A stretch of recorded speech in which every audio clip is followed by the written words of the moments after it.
Janko, igrao si u Torontu i Montrealu ove godine, otvaraš turnir. Kakvi su ti utisci publike u Kanadi i posebno srpskih navijača koji te ovde bode?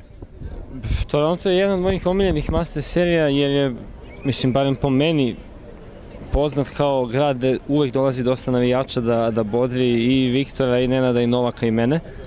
I naravno devojke kada igraju svake druge godine ovde.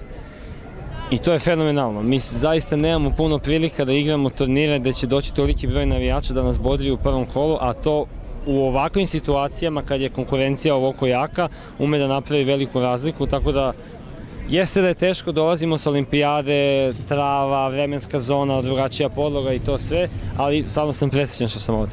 Govorio si o olimpijadi, da li je to ipak bila teška tranzicija i da li si od olimpijade očekivao više od naših tenisera? Neki su očekivali makar jednu medalju.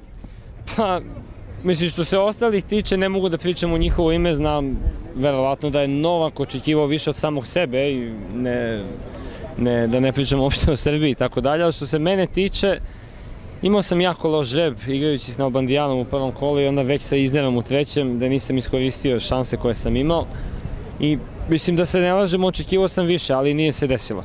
Ovo je izuzetno težak period za mene jer pre olimpijade sam igrao 2 turnira na šljaci, odmah olimpijada na travi i odmah 6 sati vremenska razlika, Kanada, let i tako dalje, odmah Toronto, Cincinnati, US Open. Tako da, bitno mi je da sam zdrav, da imam samopouzdanja sa prethodna 2 turnira, da sam igrao jedno finale i jedno osvojio i sad, ko preživi, pišeće, vidjet ćemo.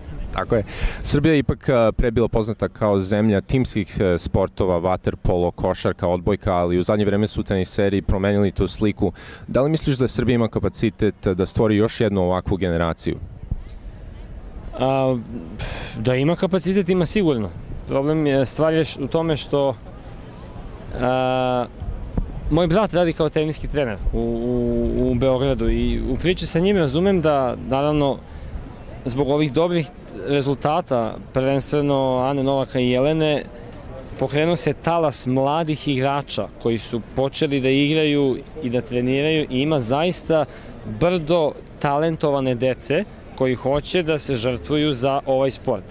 Problem je što opet Srbija kao zemlja ima raznoraznih problema finansijskih, da i dalje infrastruktura da isprati toliki talas talentovana dece nije na nivou na kom bi trebala da bude, iako smo mi kao teniseri odradili barem jedan deo posla da popularizujemo sport u zemlji.